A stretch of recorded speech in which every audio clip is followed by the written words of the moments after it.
नमस्कार.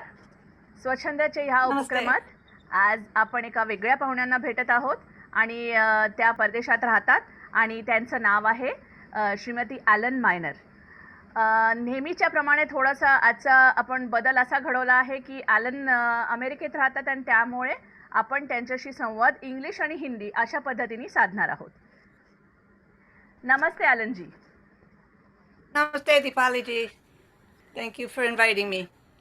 Yeah, that's our pleasure that we were able to talk to you because I'm going to introduce Alan in a very different way to the audience in India here.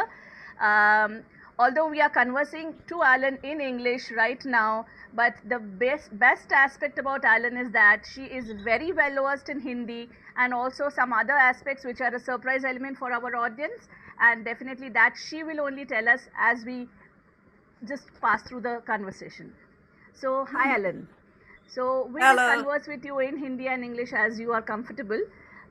So just to start off with, I would like you to introduce yourself to our audience. Okay. Hello. It's very nice to be here. Thank you for having me. तो मैं Philadelphia के रहने वाली हूँ. जन्म यहीं हुआ Philadelphia में और हाई स्कूल तक यहाँ किया. उसके बाद जाके विस्कॉन्सिन यूनिवर्सिटी विस्कॉन्सिन में मैंने पढ़ाई की. यहाँ से दूर है लेकिन आप जानते होंगे कि बच्चे लोग थोड़ा जब समय हो जाता है तो दूर जाके रहना चाहते हैं. तो यूनिवर्सिटी विस्कॉन्सिन में मुझे पहले से मालूम था, मेरी माँ याद दिलाती थी कि मुझे पहले से ही इंडिया के बारे में जानने का शौक था. Oh, और माँ की वजह से ये दिलचस्पी हुई. वैसे बचपन में मेरी माँ ने मुझे शायद अगर ठीक से याद है मुझे उपनिषद का कॉपी दिया था. oh, वो भी इंग्लिश में. हिंदी में थी? हिंदी में थी कॉपी? नहीं, वो इंग्लिश में थी. तो Okay. जब कॉलेज जाने को था तो मैंने देखा कि यूनिवर्सिटी विस्कॉन्सिन में इंडिया स्टडीज़ का डिपार्टमेंट अच्छा था, बहुत अच्छा था, बड़ा था और यूनिवर्सिटी भी अच्छी थी. तो मैं वहाँ जाके मैंने पढ़ाई किया और हिंदी ले ली as a language. Okay. Language का शौक था. Yeah, so you started studying Hindi right from your college time. उसी समय से That's right. आपने हिंदी में पढ़ाई स्टार्ट कर दी थी. That's right. रिक्वायरमेंट होता है कि कोई ना कोई लैंग्वेज लें. तो Okay. मेरी जो बड़ी बहन है उसने चाइनीज़ लैंग्वेज पढ़ी. Okay. तो मैंने सोचा क्योंकि इंडिया में इंटरेस्ट था, दिलचस्पी रही, तो मैंने सोचा हिंदी ले लें. तो मेरे बहुत अच्छे प्रोफेसर थे, professor Manindra Verma. Oh wow. तो वर्मा जी यूनिवर्सिटी. मतलब एकदम शुद्ध हिंदी में आपकी पढ़ाई हुई है. पता नहीं. जैसे बोला जाता है वैसे कोई शुद्ध हिंदी तो कभी खास नहीं पढ़ा. वैसे बनारस बाद में जाके फिर बनारसी हिंदी बोलने लगे. लेकिन शुद्ध आपने हिंदी जब नहीं तो हिंदी जब आपने विषय के हिसाब से लिया था तो उसमें किस प्रकार की पढ़ाई आपको करनी पड़ी? So you learn the alphabet, a little amount of reading, writing, how was it? पहले तो प्रोनाउंसिएशन ये ट और छ छ ज झ ञ और सब. पहले प्रोनाउंसिएशन बहुत बड़ी बात थी. उसके बाद जैसे लोग बोलते हैं वैसे कोई शुद्ध हिंदी की बात नहीं. अखबार वैसे पढ़ने लगे थे और बोलचाल जैसे कि बाजार में जाके केले कैसे हैं ऐसे ये सब सीखा शुरू में. उस ज़माने में तो केले शायद 12 आने के केले मिल जाते थे. या सम 70-72 की बात हम कर रहे हैं. 1970 नहीं But that's 69 में quite वैसे. surprising. Like इतने पहले भी विस्कॉन्सिन जैसे शहर में हिंदी लेकर लोग पढ़ाई करते थे. At that time Oh also yes, Hindi was there as a language in your University of Wisconsin. actually yes. University of Wisconsin has a famous department of they used to call it India Studies and now they call it South Asia Studies. Okay. तो ऐसे 10-12-15 बड़ी university हैं यहाँ इस देश में जहाँ south Asia studies बहुत बड़े डिपार्टमेंट्स होते हैं. और किस ज़माने का है वो 1940s के ओह, एस्टेब्लिश हुए थे। 1940 से जब इंटरनेशनल रिलेशंस बढ़ने लगे थे बढ़ने लगे थे। वर्ल्ड वॉर के बाद, तब ये यूनिवर्सिटी, बड़ी बड़ी university, department of area studies उनको कहते थे, जैसे कि ईस्ट एशिया मतलब चाइना, जापान, ओके, और साउथ एशिया माने इंडिया, बांग्लादेश, पाकिस्तान, इस तरह से। Okay, so you chose India. I chose India. I chose आपने Hindi. माँ ने दी हुई उपनिषद उपनिषद आपने पढ़ी? जी जी। आपने उपनिषद पढ़ी थी जब माँ ने आपको दी? हाँ, ये तो इंग्लिश का ट्रांसलेशन, तो But मुझे still you were बड़ा इम्प्रेशन attracted, हुआ। you were attracted to those thoughts which were expressed in Upanishads. I was interested in Hindu philosophy, and उस समय भी फेमस इस देश में बहुत ऐसे चल रहा था हिंदुइज्म के बारे में और फिलॉसफी, और सब हमारी उम्र के लोग काफ़ी दिलचस्पी लेते थे इंडिया में और फिलॉसफी में। अलन जी से बात करते हुए कभी कभी मुझे शर्म आ रही है क्योंकि उनकी हिंदी मुझसे काफ़ी काफ़ी बहुत ज़्यादा प्योर है, ऐसे मैं समझती हूँ। अभी भी शायद भारत में रहकर हमें कुछ कुछ चीज़ें इंग्लिश में ही व्यक्त होने करनी पड़ रही है। फिर भी आपको बिल्कुल तकलीफ नहीं है, आप इतने सालों से परे हैं हिंदुस्तान से, फिर भी आप बहुत अच्छी हिंदी बोल रही हैं। Thank you. असल में बोलने लगे थे जब इंडिया जाके रहने लगे। ओके, 1971 में यूनिवर्सिटी के प्रोग्राम पर, मैं जूनियर ईयर पर, जो तीसरा पढ़ने का तीसरा साल, उसमें इंडिया का प्रोग्राम में हम गए थे एक पूरे साल के लिए। अच्छा, तो वो हाँ, करिकुलम उसके का पार्ट बाद है, that's a part of your curriculum. उसको कहते हैं जूनियर ईयर अब्रॉड। ओके, सो बहुत कॉमन है कि स्टूडेंट्स अपने जूनियर ईयर मतलब तीसरे साल, 4 साल का बीए होता है, तो तीसरे साल में जूनियर ईयर कहते हैं उसको। तो लोग विदेश जाके प्रोग्राम बने हुए होते हैं यूनिवर्सिटी के, कि अच्छा, जाके या एक सेमेस्टर 6 महीने या पूरे एक साल के लिए बाहर जाके एक साथ ग्रुप के साथ पढ़ें। तो मैं बनारस गई थी, वाराणसी। सो वो आपकी चॉइस थी वाराणसी जाना? ये तीन तीन चॉइसेस थे। एक ग्रुप दिल्ली गए थे, एक ग्रुप साउथ विजयनगर शायद गए थे, ओके, आंध्र, आंध्र प्रदेश, और यस। तीसरा ग्रुप बनारस। तो मेरा चॉइस था क्योंकि हिंदी पढ़ रही थी इसलिए। सो बनारस में आप 71 में आई, 1971 you came to Varanasi, right? So yes, that's right. Where did you stay, आप वहाँ रहती कहाँ थी? हाँ, तो पहले पहले ये प्रोग्राम ने मुझे कर दिया एक यूनिवर्सिटी प्रोफेसर के घर में। यूनिवर्सिटी प्रोफेसर के घर में, तो प्रोफेसर तो बाहर गए हुए थे लेकिन उनके फैमिली के लोग थे वहाँ। ओके, तो एक साल में रही यूनिवर्सिटी BHU के कैंपस पर, ओके, बनारस हिंदू यूनिवर्सिटी के कैंपस पर एक साल रही प्रोग्राम जब चल रहा था। उसके बाद तो मतलब बहुत बढ़िया एक्सपीरियंस था हिंदी बोलने का, यूनिवर्सिटी पढ़ने का। एक साल हम लोग शायद 12 स्टूडेंट्स थे अमेरिका के ओके। एक साथ। और जी, उसके बाद इतना। उस एक साल के दरमियान आपने कौन से सब्जेक्ट्स, कौन से विषय यहाँ पे पढ़े? हाँ, उस समय तो एक तो सितार का क्लास लिया था, ओह, बजाने का। अब बाद में बताएंगे कैसे हाँ, वो शुरू हुआ थोड़ा बाद में आते उसके। हैं। और फिलॉसफी का भी एक क्लास लिया था, पढ़े। मतलब फिलॉसफी का एक क्लास, और हिंदी का क्लास शायद अलग से हुआ, और फिर म्यूज़िक का, क्योंकि म्यूज़िक पहले से शौक था मुझे। ओके, सो हिंदी अर्थात शास्त्रीय संगीत, भारतीय शास्त्रीय संगीत में आपको पहले से ही रुचि थी। And Yeah, like did you listen to all this kind of this genre of music, right, when you were in USA? I did. So I'd say करीब 19 मिड 60s बहुत बड़ा नाम हो गया था इंडियन म्यूज़िक का, शास्त्रीय संगीत, खास तौर पर रविशंकर के द्वारा, ओह, जो उनकी भी रिकॉर्ड्स और रेडियो और टीवी और सब कुछ सुनने को मिला। तो और मैं तो बचपन से वायलिन बजाती थी, ओके, वेस्टर्न क्लासिकल म्यूजिक बजाती थी।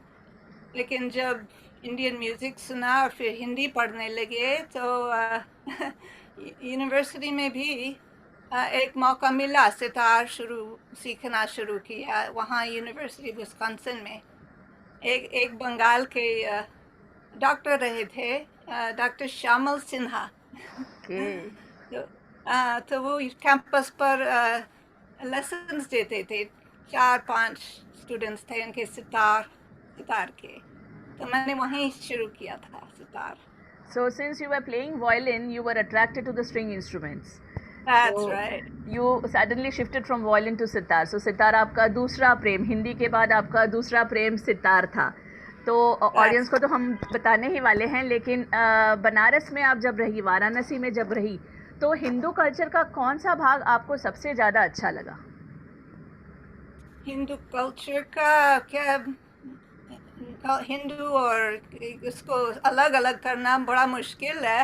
इतने प्रेम से लोगों ने घर में लिया, बातचीत की, और मैं साथ साथ उनके मतलब घर वालों के साथ, जो मेरे गुरुजी हो गए थे, उनका नाम है ठाकुर राजभान सिंह। अब नहीं रहे, लेकिन उनके परिवार के साथ मैं जाके सब मंदिर में दर्शन करके, गंगा जी जाके दर्शन और स्नान भी किया गंगा जी, और सब बनारस के मंदिर के काफ़ी पहचान हो गया। तो सब कुछ दिवाली और होली, खाना आपको यहाँ पे जम गया था, क्योंकि आपके खाने में और हमारे खाने में ज़मीन आसमान का फ़र्क है। तो फिर भी आपको यहाँ की खान पान जो वृत्ति थी लोगों की, वो अच्छी लगने लगी थी। बहुत अच्छी लगने लगी, सब कुछ अच्छा लगने लगा हमको। And since you stayed in Varanasi, it must be completely vegetarian, right? It was, yes, it was. Yeah, so you didn't Yes, have it a was. problem adjusting to that. Not a problem. No, सब कुछ, दाल रोटी सब्जी Yeah, से because सब कुछ। Elon के सीखने की इच्छा इतनी बहुत ज़बरदस्त थी, इसीलिए आप किसी भी प्रकार की एडजस्टमेंट करने के लिए शायद तैयार हो गई थी उस time. That was completely different experience, and as we say in India, Atithi Devo Bhavo, and through Alan we can always see that it is truly followed in India. It's still in the roots of India that the guest is welcomed like a god here. So आप जब बता रही है Elon कि आपको इस प्रकार परिवार का एक हिस्सा उन्होंने बना लिया था, उसी से हमें पता चलता है कि यहाँ के लोगों में प्रेम भाव अभी भी उतना ही है, तब भी था। बिल्कुल बिल्कुल सच ही आप कह रही हैं, बिल्कुल यही बात थी, इतना प्रेम रहा और सब मिल के सब करने लगे, से दिल एकदम। So अलग अलग त्योहार भी आपको देखने मिले यहाँ पे, जैसे आप बोल रही थी Diwali, and since it's a Varanasi, it's a completely pilgrimage place, so आपको बहुत अलग तरीके की हिंदुइज्म यहाँ को देखने मिली होगी, यहाँ देखने मिली होगी आपको। छोटे छोटे मंदिर, बड़े मंदिर, घर में लोग कैसे मनाते थे, छत पर जो दिवाली के दिया जलाते थे उस ज़माने। बाद में बिजली भी लगाने लगे, लेकिन 70s में तो हर तेल के दिया दिए ये तेल से भर के जलाते थे और पटाखा जलाते थे। But होली में it is a completely different atmosphere here when it is like festivals in India are completely a pleasant surprise for everybody who visit India. I think you also liked it. Oh yes, I also went to Kumbh Mela होता है ना इलाहाबाद में। हाँ। जो बड़ा 12 साल में बड़ा कुंभ होता है। Right. उसमें नहीं गए थे, लेकिन दूसरे कुंभ में भी जाके दर्शन किया। अच्छा। वहाँ एक मेरे गुरुजी वहाँ इलाहाबाद में रहते थे, तो इलाहाबाद कई बार गए, तो इतना बड़ा मेला था फिर भी कुंभ का, ओहो अभी याद है। इतनी भीड़। आप इस प्रकार से हमारे सामने चित्र उपस्थित करिए जैसे मानो अभी आपके सामने ये सब हो चुका है। सो आपकी स्मृतियाँ एकदम वैसी की वैसी हैं अभी भी। तो अब अचानक आपसे से, जी बोलिए। जो बात कर रही हैं आपसे, इसलिए सब याद आ रहा है। हमारा तो उद्देश्य कुछ ही वो है, इस प्रोग्राम के मार्फत, इस प्रोग्राम के अंतर्गत हम आपकी उन स्मृतियों को वापस से जागरूक करें, ताकि आप भी उन्हें एंजॉय कर सके और हमारे दर्शक भी उन्हें सुन सके। यही हो रहा है। So once we started, like you came to India, and then how did the love for sitar develop here in India itself? As you said, you started learning in the campus itself. So आप That's यहाँ सीखने लगी, तो आपको किस प्रकार का शिक्षण मिला उसमें? बहुत काफ़ी जल्दी मुझे पता चला कि क्लास में सीखने का इतना अच्छा नहीं होता जितना घर में सीखने का होता है। Okay.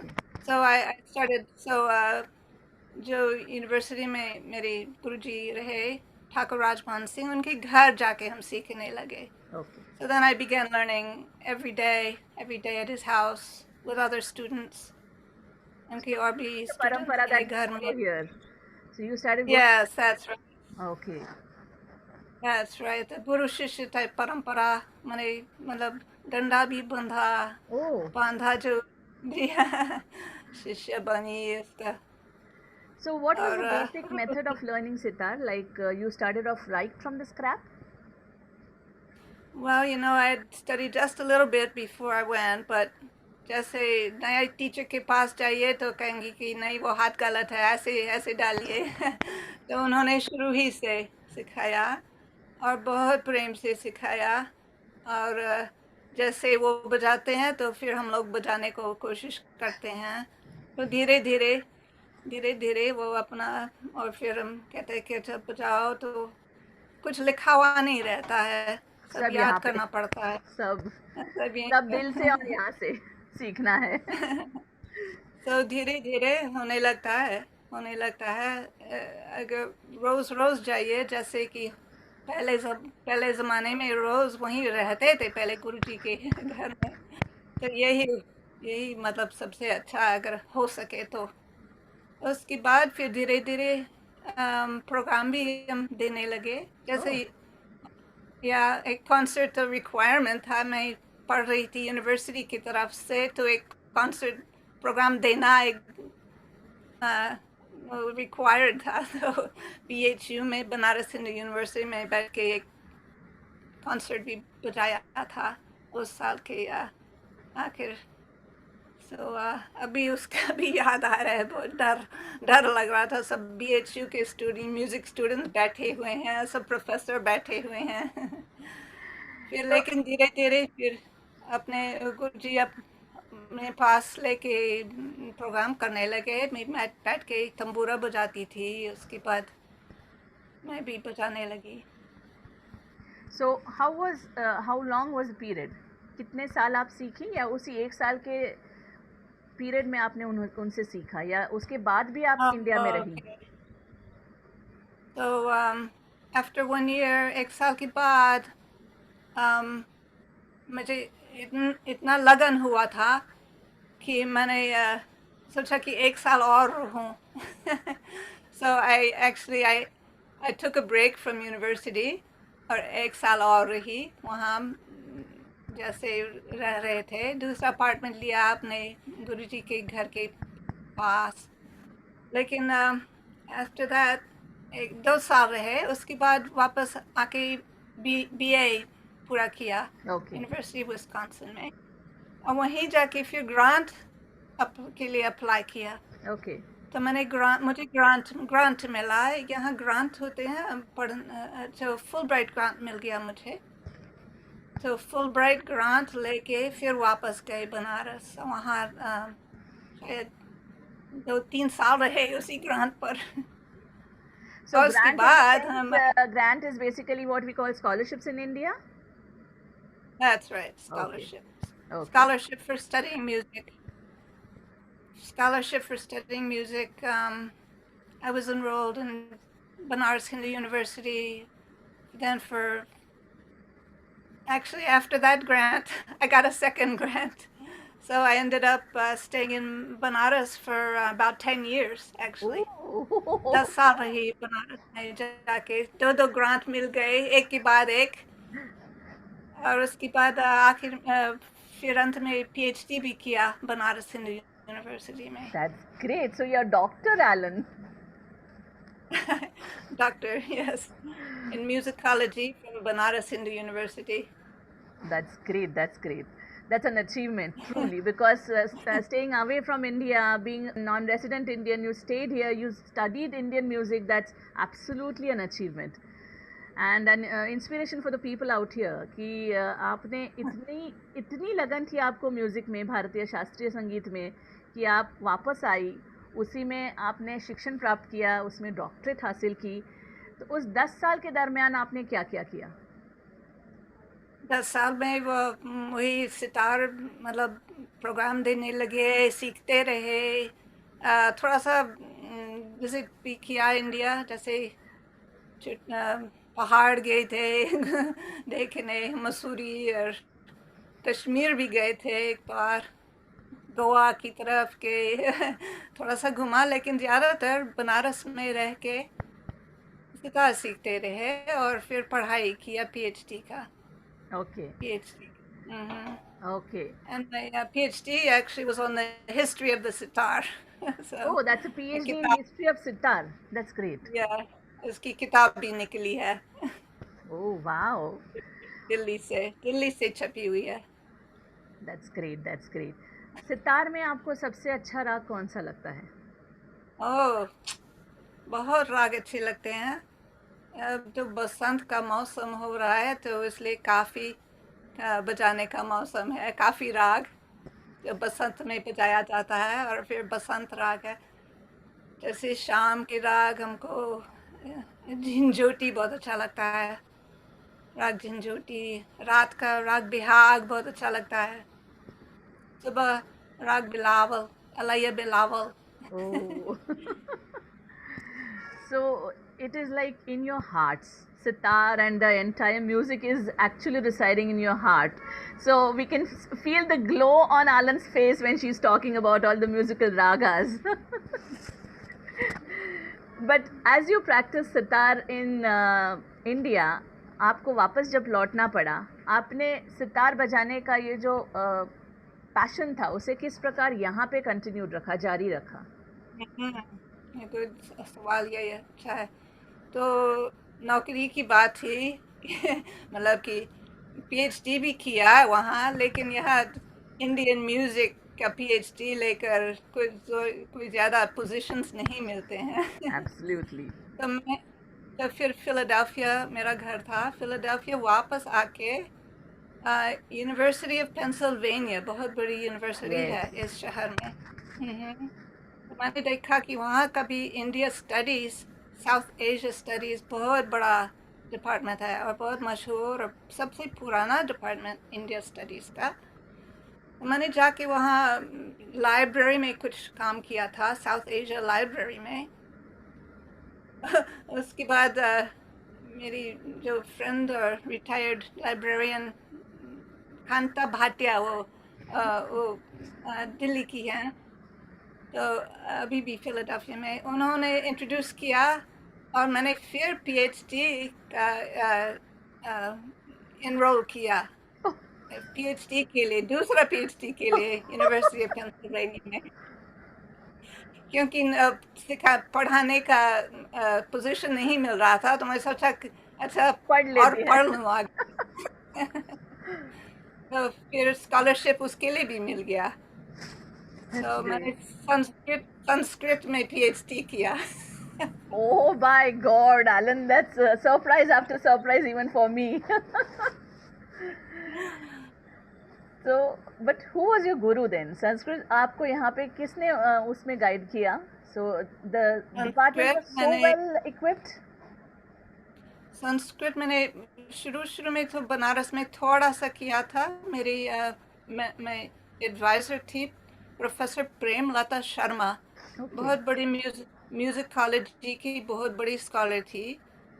तो वो संस्कृत की शास्त्रीय संगीत के ग्रंथों में मतलब बड़ी पंडितता थी. तो लेकिन संस्कृत ठीक से सीखना मैंने यहाँ किया यूनिवर्सिटी ऑफ पेंसिल्वेनिया में। तो यहाँ पूरा पूरा कोर्स लिया संस्कृत में। यहाँ कई बड़े बड़े स्कॉलर्स थे। मेरे एडवाइज़र थे डॉक्टर लूडो रोशे, वो बेल्जियम के ओह, सर्जन थे।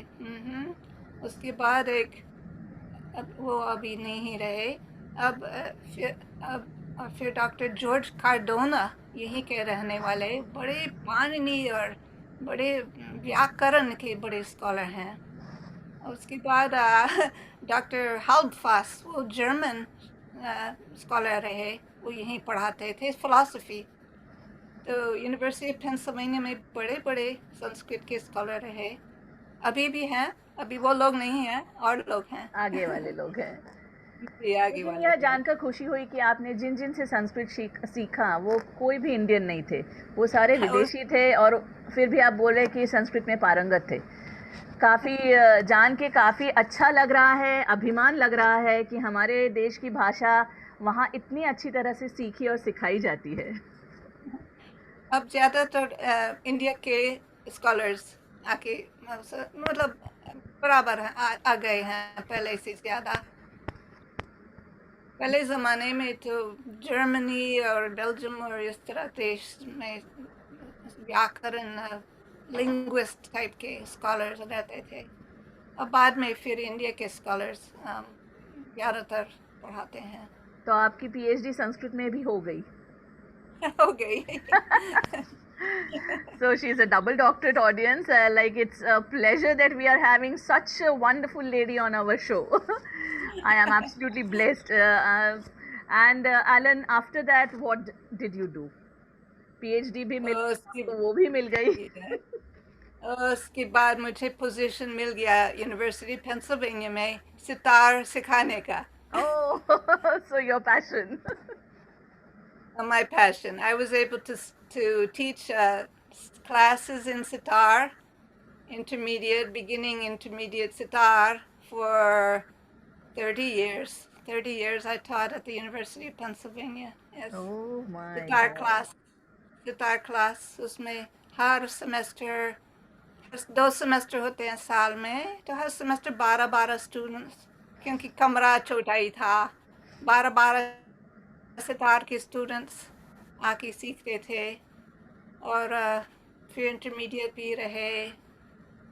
मेरे ख्याल से कि 30 इयर्स में मैंने 1000 स्टूडेंट से ज़्यादा ही सिखाया होगा सितार। और वो मिश्र थे, कभी इंडियंस थे, कभी most of them were Americans? Mixed. It was a mixed Americans, group, yes. Indian Americans, जो second generation, बहुत सारे थे, लड़कियां लड़के दोनों। So, and also we had a tabla class. Sitar जब आप सिखाती थी तो उसकी थ्योरी के साथ साथ बजाना, ये दोनों सिखाना पड़ता था? बजाना ज़्यादा, थ्योरी थोड़ा। हम यूनिवर्सिटी के पास मैंने आने से पहले कोई दूसरे सितार सिखाते, क्लास शुरू सितार का क्लास शुरू हो चुका था मेरे आने से पहले। सो उनके पास 12 सितार थे यूनिवर्सिटी के। तो स्टूडेंट्स को अपना सितार नहीं खरीदना पड़ता है, वहाँ सितार मिल जाता था। That's great. Yeah. So yes, 1000 students. Career हो गया था। So इतना अच्छा आपका ये like you had a wonderful travel because you were able to take 2 degrees, 2 doctorates at the same time. You also pursued a profession that was your love basically. और 30 सालों के बाद आपने छोड़ दिया, so you retired? I retired. Okay. 2 साल पहले. 2 साल पहले. Okay. And then what are your hobbies right now? How do you pass your time now? I still teach some students. I have some sitar students. घर पर आते हैं, सीखते हैं। इंडिया के भी लोग हैं, अमेरिका के भी लोग हैं, and आजकल Zoom पर भी सिखा रहे हैं। Yes, the new change that has come up. But ideally, this is one of the best changes that has come up because we are able to connect with people like you, in spite of being miles away from each other. Amazing. Absolutely, the technology is amazing. And I don't know what more questions, because so many things are actually jumbling up in my mind, you know, how much to ask you. But basically, if you can treat our audience with a little piece of your sitar, whatever you want to play for us, we would be absolutely Certainly. obliged. Certainly, I'm very happy to. Here it is right here. So you have been carrying this sitar right from India? आपने वहीं से ली है? ये Sitar is from कलकत्ते India? का बना हुआ है। कलकत्ते का कलकत्ता बना. कलकत्ते का सबसे अच्छे सितार पहले कलकत्ते में बनते थे, अभी भी कलकत्ते के बनाने वाले बड़े नामी हैं। ये सितार कलकत्ते का हिरन रॉय नाम के दुकान मेरी बना हुआ है। So how old is this sitar of yours? My sitar is now अरे हो गया 40-45 साल, 40-45 years old. You tune it yourself, like if any problems happen? Yeah, well, I tune it, of course, but if anything breaks, you know, certain things, I have to have a karigar sitar maker. I take it to India, or यहाँ भी कुछ लोग होते हैं जो कि मरम्मत कर सकते हैं। मरम्मत कर सकते हैं, right? मरम्मत अगर कुछ टूट गया तो नहीं तो I do all the main things myself. That's great. मिलाना, तार लगाना, सितार के 13 नीचे की तरफ की तार हैं, ये सब इन छोटे इसको खूंटी कहते हैं, ये तार ये लगे हैं। Lovely. ऊपर की तार ये बड़ी खूंटी इसको कहते हैं, 7 हैं। तो थोड़ा सा राग काफी सुनाऊं आपको जरा सा? जी जी जी, जो भी आपको अच्छा लगे।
ऐसा लग रहा है आपको कहते जाऊं कि आप बजाते जाइए। इतनी सफाई से उंगलियां आपकी चल रही है कि मानो वो आप शायद नींद में भी चलाती होंगी, इतना आप सराब है आपके हाथों में। जैसे पहले रियाज करना पड़ता था तो कम हो गया, क्या बताएं, तो लेकिन फिर भी इतने दिन से बजा रहे हैं। यस, अभी भी आप स्टूडेंट्स को सिखा रही हैं, आप खुद भी बजाती होंगी, क्योंकि म्यूज़िक जैसा सुकून भरा हॉबी और कुछ नहीं है. There is nothing like, you know, it's serene, absolutely serene. And That's true. That it's true that ये कहा जाता है कि सितार तंतु वाद्यों में सबसे क्लिष्ट है. It's one of the most difficult to learn, and you have mastered it absolutely. In spite well, of being away from your guru after so many years, you're still playing it with the same precision. I have to tell you, I also took a second guru when I came back to this country. Okay. I went to California to study with the great master Ustad Ali Akbar Khan Sahab. So yes. I became his disciple as well in the 1980s and 90s. So मेरे दो गुरु दो गुरु हैं. And I suppose Ali Akbar ji के सुपुत्र आज भी बहुत तहखाने में, like the basement of their house is basically an area which is open to all those who want to play music, if I'm not mistaken. Yes. Wonderful family of musicians. Absolutely. Amazing. The way they are actually, and most of the time I have seen that their basement is full of people who are non-Indians. Most of the time playing sarod, playing sitar, playing, I think, even the santoor, if I'm not mistaken. So definitely the legacy that they have carried out of promoting Indian music in miles away from India is truly amazing. Truly amazing. So you still visit California? Do you still go to his place and play sitar, or? No, he passed away, so I haven't been there for some years. Yes. And traveling is a little difficult all the way to California, since you are staying in Philadelphia. It's quite far away. It's very far. Yes. I go to India sometimes, so I visit India sometimes. Absolutely. So उन 10 सालों के बाद आप वापस कभी भारत आई? हाँ, नहीं, sorry. वैसे 6 साल आने के बाद 6 साल तक मैं वापस नहीं गई. उसके बाद फिर जाने लगे, कुछ रिसर्च भी, PhD का रिसर्च, और फिर बजाने के काम से. तो अब मैं बहुत बार गई हूँ इंडिया. अभी 2 साल पहले भी गई थी बनारस, और गुरुजी के फैमिली के साथ रहे, बहुत अच्छा लगा. So अभी और तो 3 साल पहले मुझे बहुत बड़ा मौका मिला कि पाकिस्तान जाने का. तो मैं लाहौर जाके, लाहौर गई. वहाँ निमंत्रण था, इनविटेशन था एक आर्ट्स यूनिवर्सिटी की तरफ से. तो पूरा थ्रिल था, क्योंकि वहाँ का भी म्यूजिक बहुत अमेजिंग है. That's great. So you have traveled all across the globe, it seems, and mostly to India, of course. So, Alan, I think we have to wrap up our conversation because the time says we have to end it. However, it was lovely talking to you. आपसे बात करके हमें बहुत सारे पहलू हमें जानने के लिए हम उत्सुक थे, और हमें वो जानने के लिए मिले भी. शायद आपको भी अच्छा लगा होगा. आप उसी स्मृतियों से वापस एक बार वापस उसी तरह की एन्जॉयमेंट आपको मिली. And definitely I think the audience will also get some inspiration that the way you have traveled all the way to India, learned 2 things that are absolutely very difficult, the sitar, Sanskrit, Hindi. It's amazing. Your travel is completely different and completely amazing. Thank you so much, Deepali ji. It was a great pleasure. I enjoyed remembering all these things. Thank you. Thank you.